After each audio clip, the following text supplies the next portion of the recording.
February 20th, 1943, north of Kasserine Pass, Tunisia, the battle report would never fully capture what the German tank commanders witnessed that morning.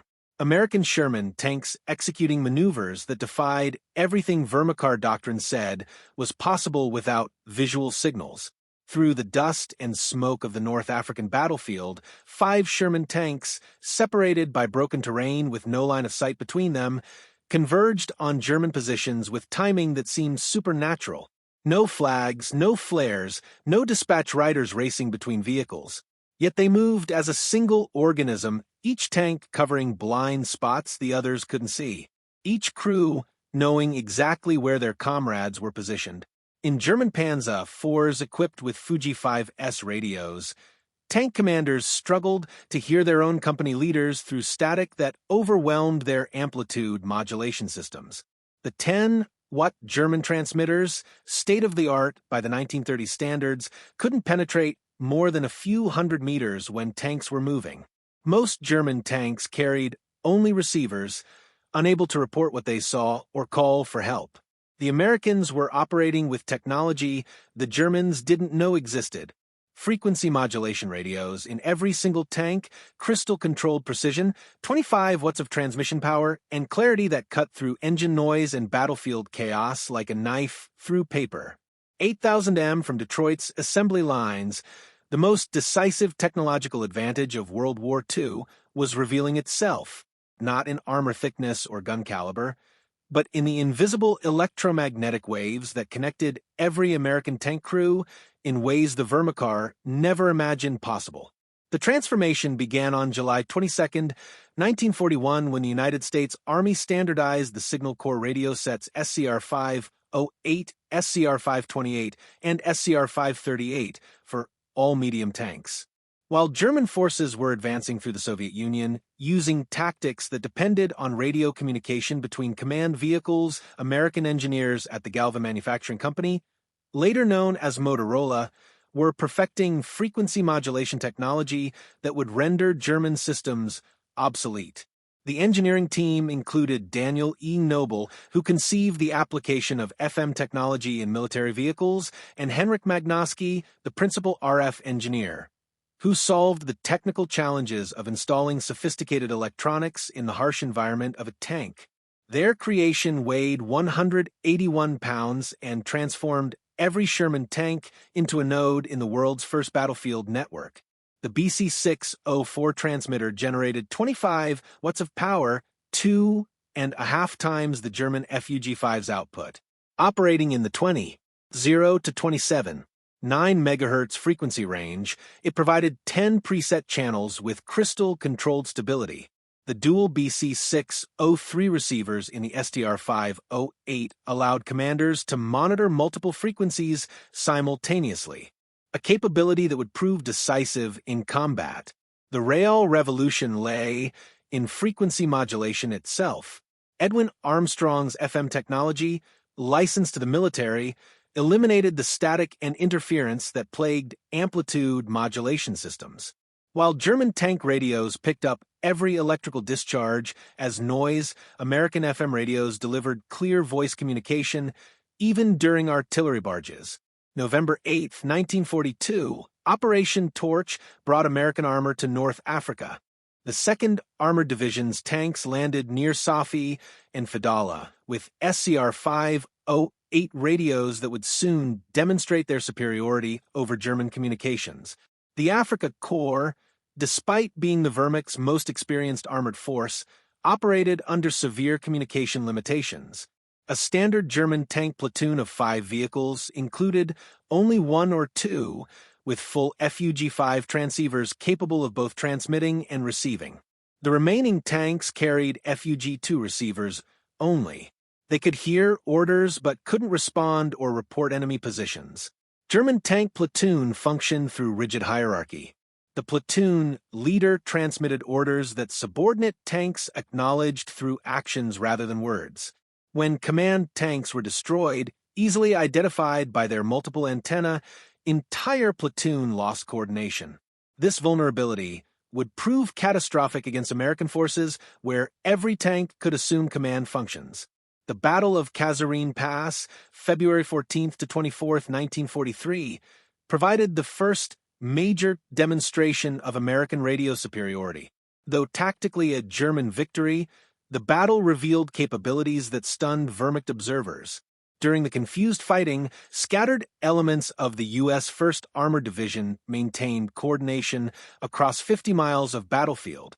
Tank crews who had never met coordinated attacks warned each other of threats and called for artillery support through crystal-clear FM communications.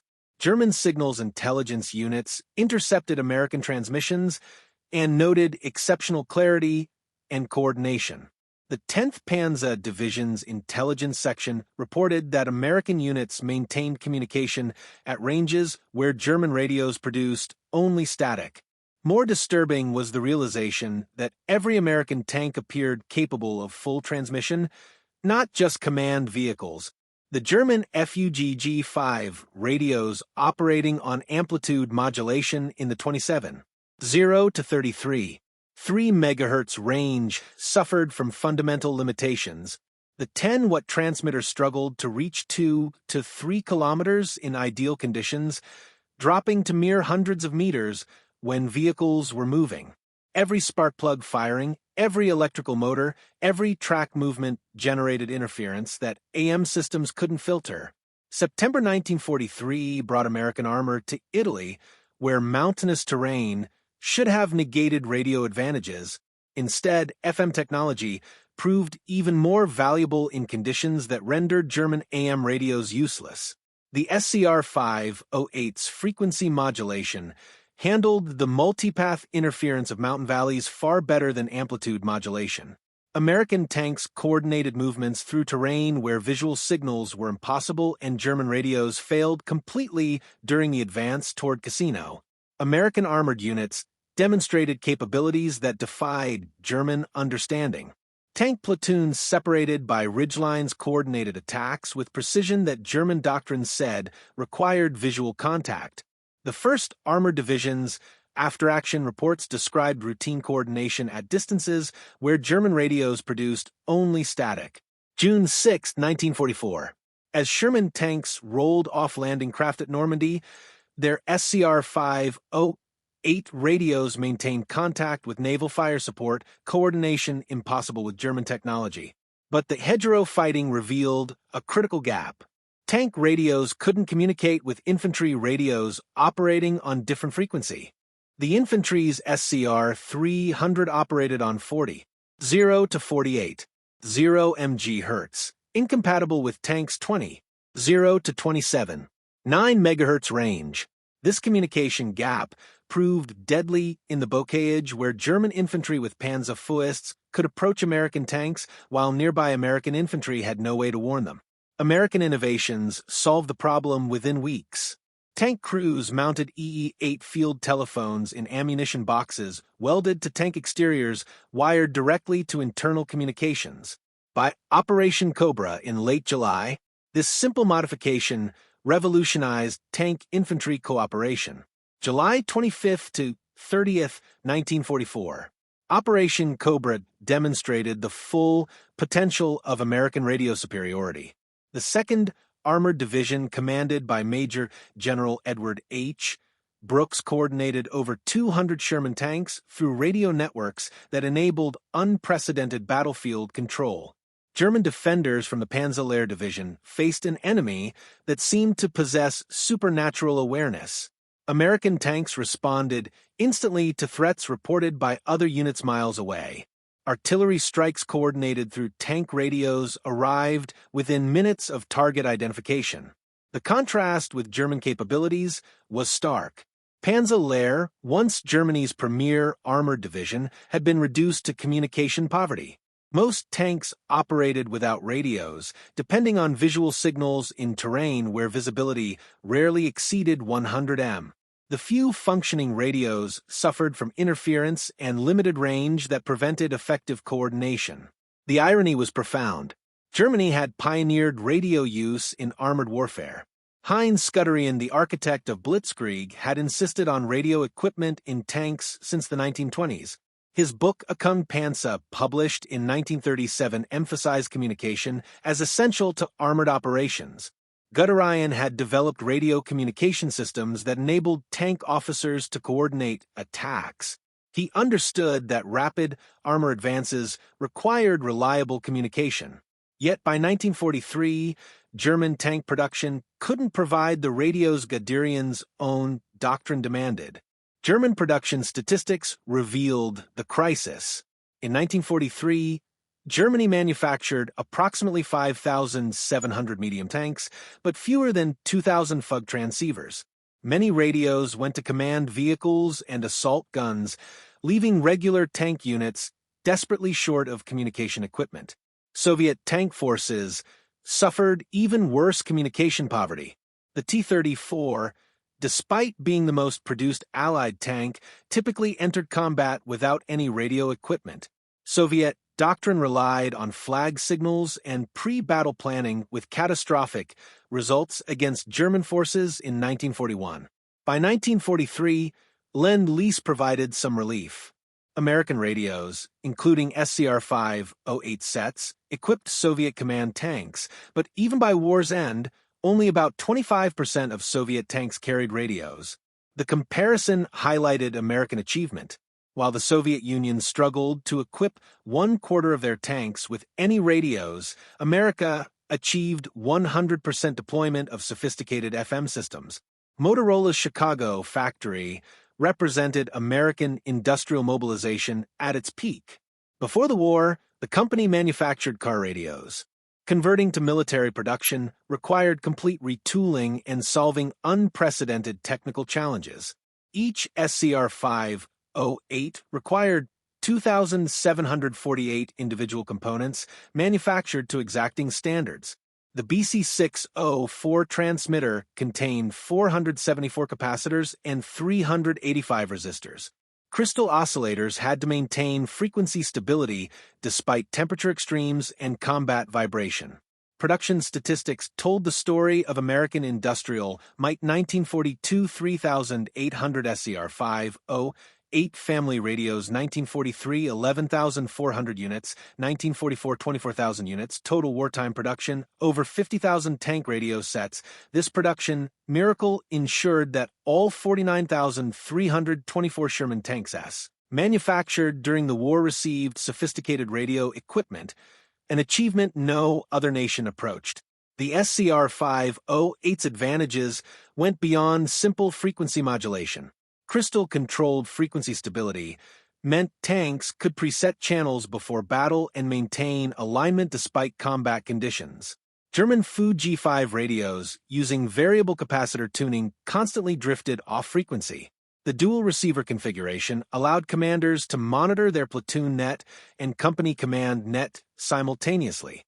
Orders flowed down the chain of command instantly while commanders maintained awareness of subordinate situations. The BC606 intercom system integrated seamlessly with the radio, allowing all crew members to alert the commander to threats. Throat microphones and noise-canceling headphones enabled clear communication during combat. Many German tanks lacked intercoms entirely, forcing crews to communicate by touch or shouting. Power management provided another American advantage. The SCR-508 operated on either 12 or 24 volts, automatically adjusting to available power. The dynamo motor power supply provided stable filtered power that eliminated electrical interference. German radios powered directly from vehicle electrical systems picked up every spark as static.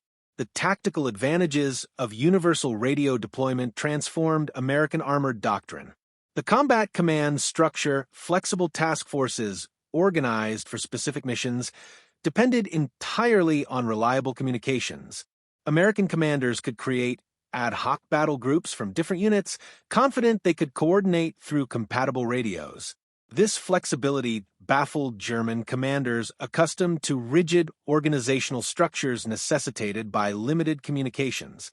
During the Battle of Ericourt in September 1944, the 4th Armored Division faced multiple German panzer brigades equipped with superior Panther tanks. The Germans had every advantage in armor and firepower, but American radio coordination proved decisive. Every Sherman could report enemy positions instantly. Tank destroyers received targeting information from tanks they couldn't see. Artillery observers in Sherman Command tanks called in devastating bargages within minutes. Over 3 weeks, the 4th Armored destroyed 281 German armored vehicles while losing only 41 Shermans, a 7-to-1 kill ratio that defied technical specifications. Throughout the war, German intelligence failed to grasp the significance of American communication superiority. Combat reports mentioned American coordination, but attributed it to training rather than technology. Captured September 1944 intelligence assessment stated, American tank units demonstrate good radio, discipline, and coordination. This appears to result from extensive training and rigid communication procedures. The report completely missed the technological advantage. German tactics never adapted to American capabilities. They continued targeting supposed command tanks based on antenna configurations. Not realizing every Sherman could coordinate battlefield responses, they planned ambushes, assuming American tanks would lose coordination when separated, not understanding that radio contact maintained unit cohesion regardless of visual contact. March 1945. As American forces approached the Rhine, their communication superiority reached its zenith. The capture of the Remagen Bridge demonstrated the speed of American command and control. When the 9th Armored Division discovered the Ludendorff Bridge intact, radio reports reached 1st Army headquarters within minutes. Within an hour, divisions across the entire front were shifting to exploit the opportunity. German forces dependent on telephone lines that American aircraft systematically destroyed couldn't respond with comparable speed. American radio coordination created an impenetrable defense of the bridgehead. Tank platoon from different battalions integrated seamlessly, coordinating fires through radio networks. German counterattacks, poorly coordinated due to communication failures, arrived piecemeal and were destroyed in detail. April 1945, the encirclement of the RER pocket demonstrated the culmination of American communication superiority. American armored columns from the 1st and 9th Armies coordinated a complex double envelopment entirely through radio communications. Inside the pocket, 325,000 German troops found themselves trapped, partly because their communications had collapsed. American fighter bombers, guided by radio-equipped forward air controllers, systematically destroyed German communication nodes. Wehrmacht units lost contact with higher headquarters and each other. Field Marshal Walter Model's final messages before communication failure revealed the German plight. No contact with adjacent units. No communication with higher headquarters. Fighting continues, but coordination impossible. American radio superiority profoundly affected the psychological experience of tank warfare. American crews fought with the knowledge they were never alone. Even when physically isolated, they remained connected through radio waves. German tank crews experienced the opposite, profound isolation. Unable to communicate, they fought individual battles within larger engagements. Otto Carrerius, one of Germany's most successful tank commanders, wrote in his memoir, Tigers in the Mud, about the challenges of limited communications, though he focused more on tactical aspects than the communication gap itself. The strategic implications extended beyond individual battles. American advances in 1944-45 maintained tempo partly through radio coordination that German forces couldn't match. The Third Army's race across France depended on radio networks that maintained control across hundreds of miles. German commanders consistently underestimated American capabilities because they couldn't conceive of the communication superiority Americans possessed. Heinz Durian, in his role as Inspector General of Armored Troops, recognized the problem but couldn't solve it. In a December 1944 memorandum, he acknowledged that American coordination negated German advantages in tank quality. After Germany's surrender, American technical intelligence teams evaluated German equipment. Their findings confirmed what combat experience suggested. German tanks often possessed superior armor and armament, but catastrophically inferior communications. U.S. Army Technical Intelligence Report Number 176 concluded German tank communications equipment was approximately 5 years behind American systems. The absence of frequency modulation, limited radio distribution, and poor electrical suppression created critical vulnerabilities. Soviet evaluators reached similar conclusions. The Red Army, given access to captured German equipment, chose to copy American radio designs rather than German systems for post-war development. Production and deployment statistics reveal the magnitude of American achievement. American radio production 5085-285-38 radios produced 50,000 plus units. Sherman tanks produced 49,324 units. Radio deployment rate 100%. Transmission power 25 W. Frequency stability crystal controlled plus or minus 0. 1%. Range moving 7 miles. Range stationary 10 to 15 miles. German radio production FUG-5 transceivers produced approximately 6,000 units. Medium-heavy tanks produced approximately 12,000 units. Full transceiver deployment rate approximately 20%. Transmission power 10 W. Frequency stability variable plus or minus 1%. Range moving 0, 5 to 1 mile. Range stationary 2 to 3 miles. Communication effectiveness. Average time for American fire mission 3 to 5 minutes. Average time for German fire mission 15 to 30 minutes. American tanks achieving coordination 100%. German tanks with full communication 20%. The radio superiority of Sherman tanks established principles that govern armored warfare today.